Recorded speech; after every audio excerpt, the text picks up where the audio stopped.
Hey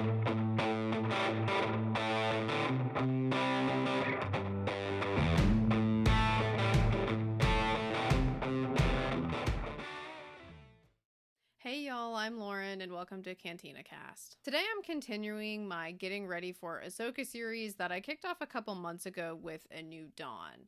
And today I'm continuing that with Bloodline, written by Claudia Gray. And the purpose of this little video series that I'm doing is that as the Ahsoka Disney Plus series is getting ready to be released in August, I figured it would be good to revisit some of the books that might relate to that series in some way. So the reason I covered A New Dawn before was because Hera is going to be a main character and she's one of the main characters of A New Dawn.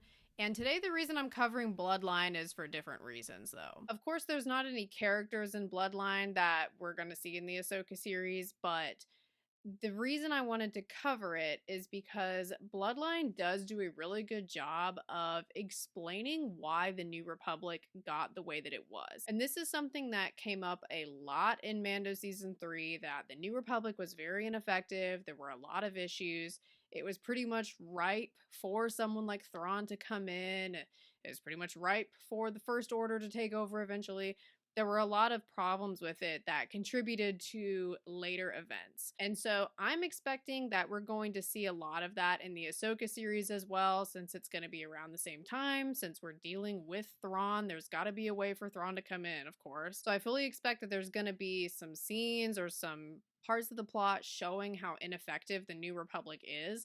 And that's why I thought it would be useful to revisit this novel, since it deals with that subject and it deals with the circumstances of the New Republic and explaining the whole political side really, really well. This novel, it is one of the widely loved Star Wars novels that a lot of people will reference when recommending Star Wars books to read, and for a good reason. It's really well written. It's written by Claudia Gray, which I feel like I've said 100 times is like one of my favorite Star Wars authors. And it just does a great job of getting into Leia's character specifically, and kind of like how she changes after Return of the Jedi and how she changes in the years in between Return of the Jedi and Bloodline. Because Bloodline is set years after the Battle of Endor, so there's been a lot of time in between. And so when we go to this book, we do see Leia, who is the main character. We see her. She's still got a lot of similarities to the younger Leia, but she's also grown in other ways as well. And the way that this book deals with her character, it's just one of the many things that makes this book great. Also, I mean, as I've mentioned, the way that it explains the context of this time period in Star Wars is really well done as well. And there's some great side characters in it too that also make it a fun read. So if you are looking for something that goes into a lot more detail about why the New Republic is the way that it is, if you were someone who, when you watched Mando, you were like shocked to see how terrible the New Republic was, and you're like, how did this happen? Like, I need some more information here. And if you want to kind of learn more about that before the Ahsoka series starts, this book is going to be the best thing to read for that. And even though it came out back in 2016, it does an excellent job of explaining like those same issues that we're seeing in the Disney Plus series now. So it's definitely stood the test of time. So at this point, I'm going to go in and I'm going to talk a little bit about the plot, and I'll kind of give some more specific thoughts about the book as I'm discussing the plot. So if you haven't read this book and you're planning on reading it, now is the point where I'm going to start talking about spoilers. But because I'm reading it for the purposes of thinking about how it might relate to the Ahsoka series with the context of the New Republic, most of my plot summary, it is going to be focused on that specific issue. So I won't be getting super into as much of the details in terms of like the First Order, or like how the First Order comes to be, or how Leia specifically changes. I'll touch on that a little bit, but I just won't get into as deep of a dive because I want to focus more on the circumstances of the New Republic for this. So the book opens with, there is a ceremony that the Republic is holding on Hosnian Prime where there is a new statue of Bail Organa that's being unveiled. And they're all there, they're making speeches about the glorious New Republic and how great it's all going. And you see Leia sitting there and she's watching all of this, and you can just really see in her character that she has lost hope in the New Republic.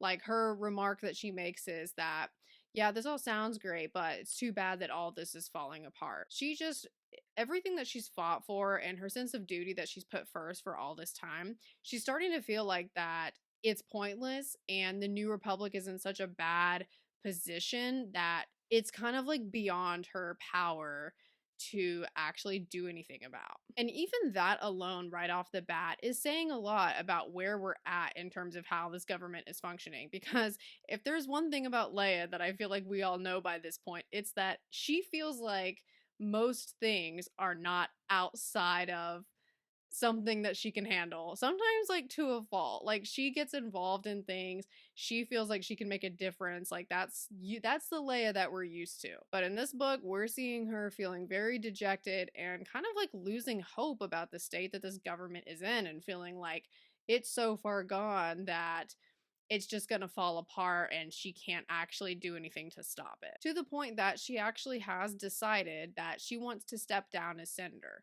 So at the beginning of this book, she is kind of starting to prepare some of her aides and she's starting to prepare herself for, and she even tells Han this as well, that she is planning on stepping down and she's going to like come to the end of her duties. However, she does, soon after making this decision, she does get pulled into a situation that she feels like she actually can do something about. But she goes into it being like, okay, this is going to be like my last thing that I'm doing for the New Republic. And then after this, I'm out.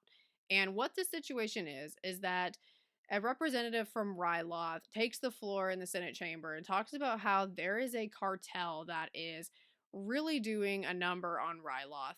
And this cartel is getting really out of control and potentially is going to be really dangerous for other planets as well. And we find out that this cartel is led by Rinriven D, and we see him a few times in this book. He is the kind of like the figurehead of the cartel, but we do soon find out that he's not the only person in charge of things here, but he is kind of like the like front facing person of the cartel. And so Leia is going to go to his base on the planet Bastatha to try to like get some more information on what's going on here, or try to figure out how they can deal with it. And another senator is going to accompany her named Ransom Casterfoe. And Ransom, he is from the opposing political party that Leia is. So Leia is part of the populists. The populists are very much about like the planets governing themselves. We don't want big centralized government. We want to make sure that the empire, doesn't have a chance to come back. And the populists feel like the perfect conditions for the empire to come back would be like a big centralized New Republic government, kind of like how we saw happen in the prequels. And so the populists, they want to make sure that all of the individual planets, they are capable of governing themselves to try to avoid a situation like that in the future. Ransom is part of the centrists, and the centrists are pretty much the opposite, as you can imagine. They do want a big government because they believe that if you don't have a big government, that's actually going to create the conditions for the empire to come back. And there are like within the centrists and within the populists as well, you do see like varying degrees of like how gung-ho people are about this belief. Like there's centrists, for example, that they really hate the empire. They don't want the empire to come back, but they like the idea of a big central government that's kind of like overseeing all of the planets. And then you also have some centrists that are like a little in love with the empire, it sounds like, which is kind of concerning. So you kind of have people all across the board on like, even within their parties. One thing that you see in this book a lot is that the people, they have the different parties, they even have a hard time getting stuff done within the party. Sometimes like senators within the same parties can agree on things more than others. And then at other times, the senators are like disagreeing with each other so much that even the party itself isn't a unified front. So it's like the parties themselves aren't unified, and the actual opposing parties, they also can't see eye to eye either. So like you're having like division upon division upon division of people just having like very vastly different beliefs in this government system. As you can imagine, nothing is getting done because people are not really finding like any sort of semblance of common ground. It's just constant debating, constant bureaucracy, arguing, people trying to like put roadblocks up in front of their rivals. it's just like everybody's going into the Senate chamber every day and just wasting their time. And so taking all of that into consideration, that's why like when Leia finds out that Ransom wants to come with her to help her with this mission, she's kind of like, oh, great. Like I don't want to work with this guy. He's from the opposing party. We're not going to get along. Like, he's doing it for a show of bipartisanship, but he also probably doesn't trust me either. She just doesn't feel good about it. But she wants to try to do the right thing.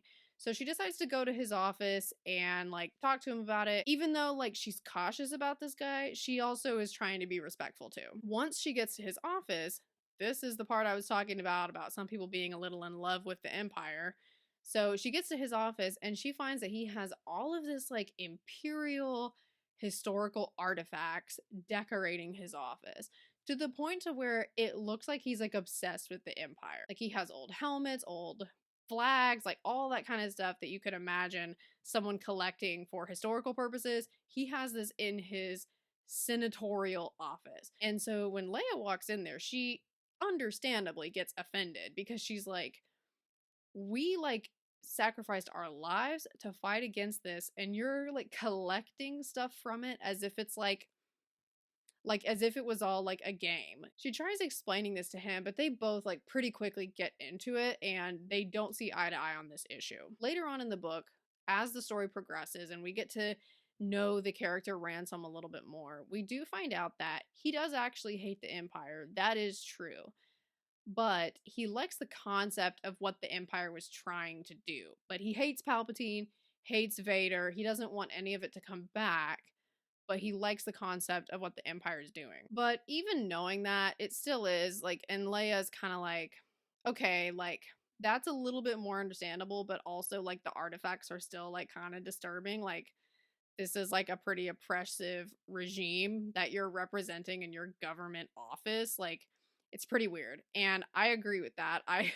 It was hard for me to get behind him like collecting these things and then saying that he hates the Empire, because it's kind of like those things seem to be a little in conflict. But the character over the course of the book, Ransom does show us as the reader, he does prove to us, or at least to me, I felt like he proves to me that like he is trying to do the right thing and he is like he genuinely does want what's best for the galaxy, even though his theory on what's going to make that happen is different than Leia's. He still wants the best for the galaxy.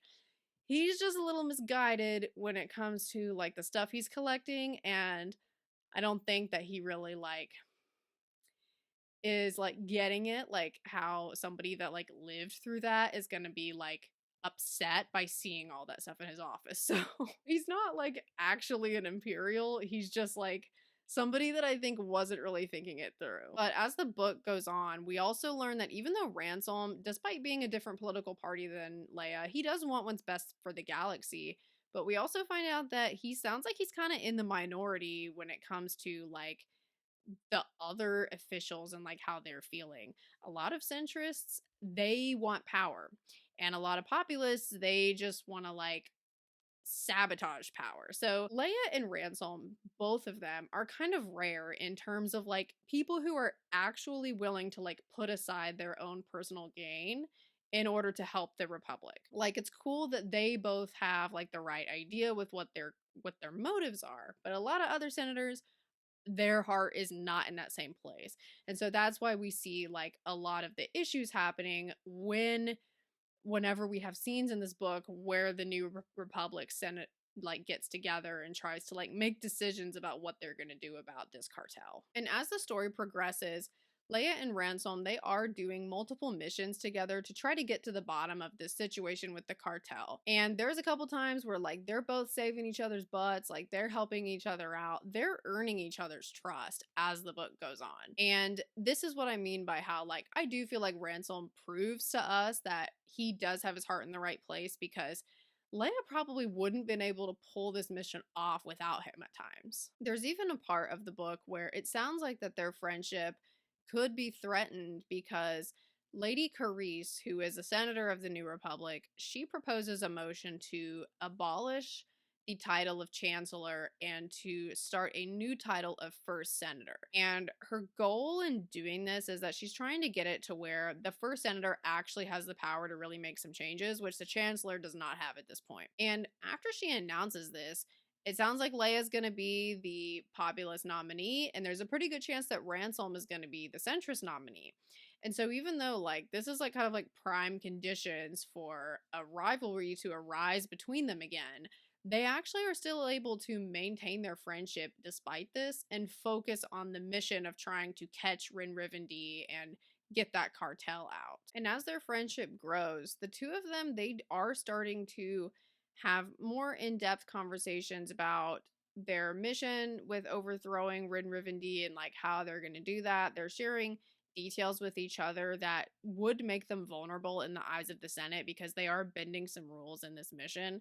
And something else that they're doing too is Leia tells Ransom about how Darth Vader tortured her, and Ransom tells Leia about how Darth Vader like was really really horrible to his home world and how like that personally affected him and how his parents died, and like they share like some very like emotional details with each other about what they suffered at the hands of the Empire. Now, of course, Leia does not tell him at this point about Vader being her father. It's something that she's not ready to share, and understandably so. She's concerned that people are not going to understand. And this is something that if you read The Princess and the Scoundrel by Beth Revis, which came out last year, that's something that that book touches on as well, is Leia kind of doesn't know like what would become of her if everybody was to find out that Vader was her father. And so that's why even though Ransom and her do become true friends, she doesn't tell him that secret because she really doesn't want to tell anyone that secret. Like at this point, I'm pretty sure that Ben, her son, didn't even know about the connection with Vader. Shortly after this, the pressure is put on the two of them to quickly find an answer because there's a Senate breakfast that's going to be happening that gets bombed.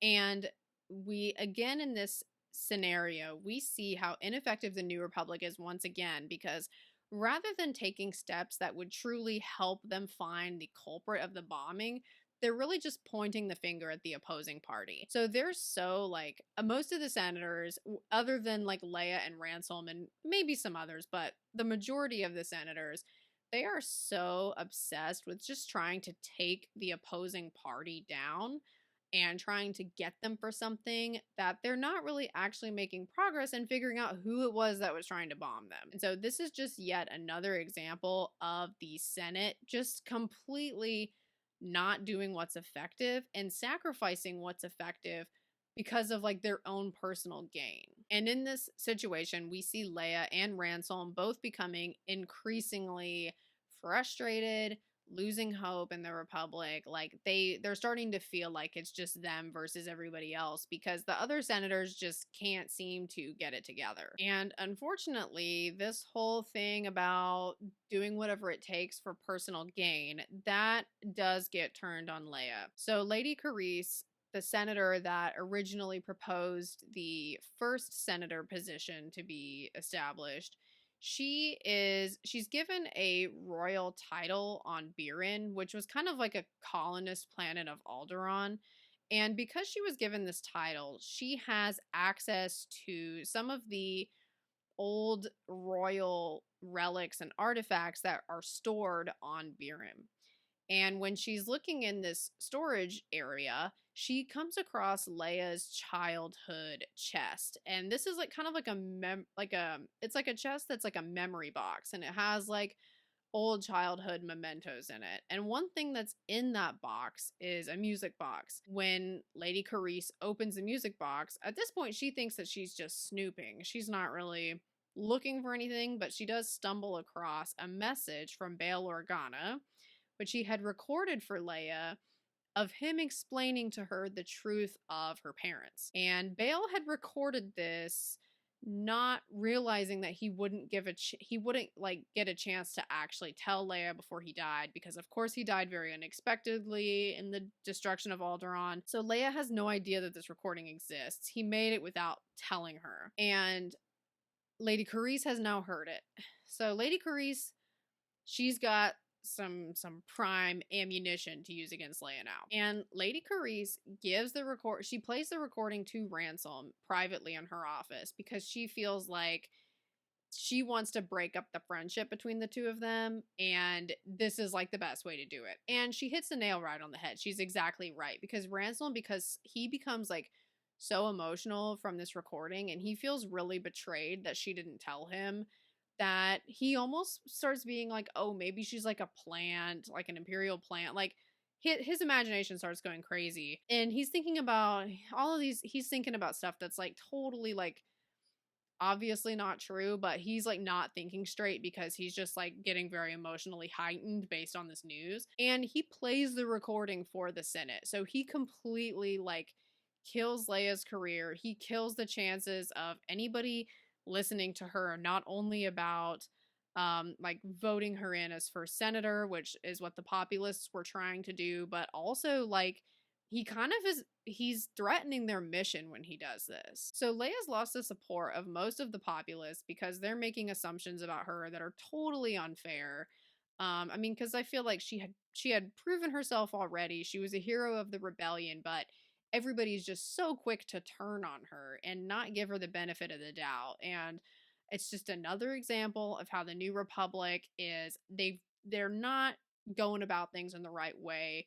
They've completely lost sight of what's important. But to turn on a hero of the rebellion over something like this, and I mean, could you blame her for wanting to keep it private? It's kind of none of their business who her biological father is. I feel like she's proven herself more than enough, but they're very quick to turn on her. Despite the fallout from Ransom revealing this information about Leia, though, she does end up going forward with her mission where she's going to go to Sabinsko, which is a crime world where their mission has led them to this place, pretty much. Long story short, after following they've basically throughout this book they've been following a little trail of breadcrumbs which have led them to this planet, and that's where Rin D is going to be. That's where the Amaxine warriors are based, and the Amaxine warriors, they are a like kind of like a mercenary army that has been gathering weapons, gathering a lot of people, gaining some power, that it sounds like have been working with Rin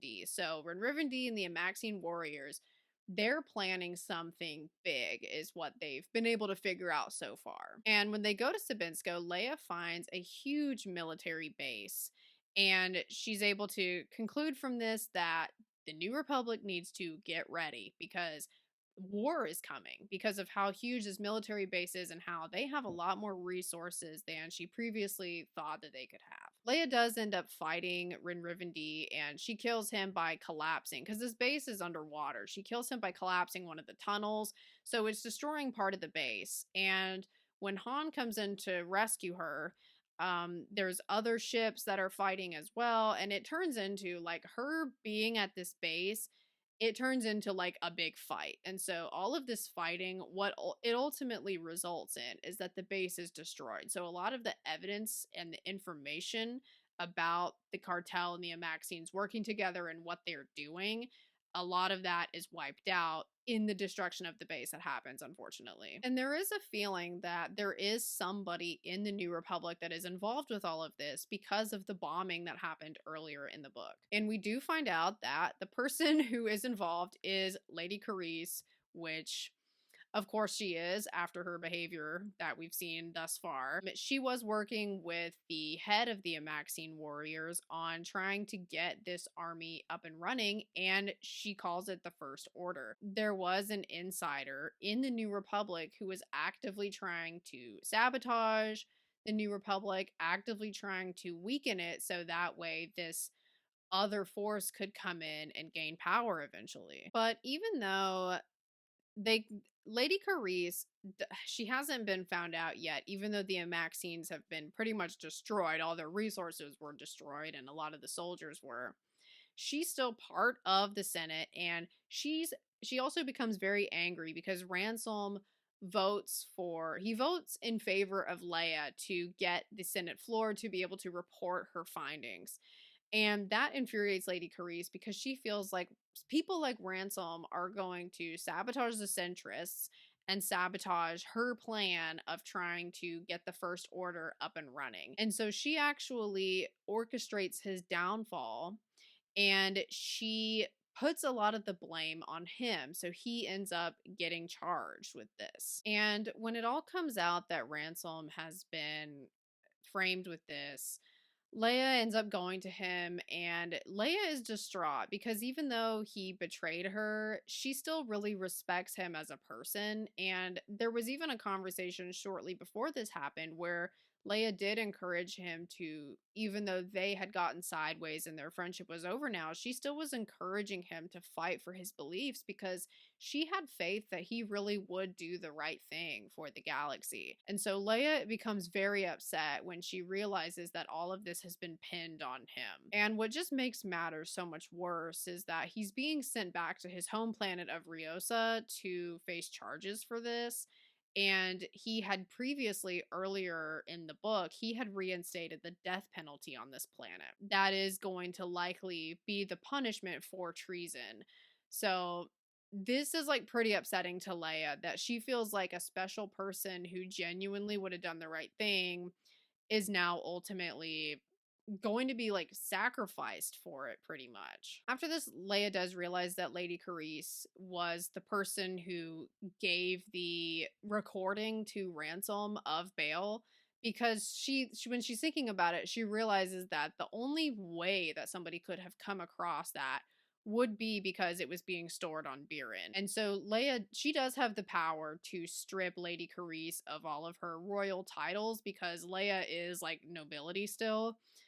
Even though Leia doesn't really care about the nobility, obviously, she does use that power in this case because it's pretty much the only way that she has to punish Lady Carice for all of this. And so Leia does do that. She takes all of her titles from her. So Lady Carice does end up facing some sort of punishment, even though, of course, it's like not enough for everything that she did, but at least she gets something that's coming to her, kind of. And after all of this, Leia realizes that war is coming because not only because of the information that she uncovered in the mission that her and Ransom were doing together, but also because, like, she recognizes that the New Republic is not going to do anything about it. So she gets together with all of her, like, people that she knows that would support the cause. Like, some of it is, like, old rebellion people. Some of it's younger people that she's close to, like people that she's worked with before that she knows share those same values. She gets all of them together and she's like, we're going to war. We got to be ready. And we see in this last scene the birth of the resistance because Leia, she's been down this road before. She can see it coming from a mile away that this is where things are going. And so we see this last scene of her getting everybody together to do this. And that is the end of the book. And I just really find this read to be so useful, especially in terms of getting ready for the Ahsoka series and learning more about the circumstances of the New Republic, because it really takes you through each step of like its downfall. It shows us like very good examples of how bad things had gotten, how gridlocked the Senate was, and how nobody was really budging on anything.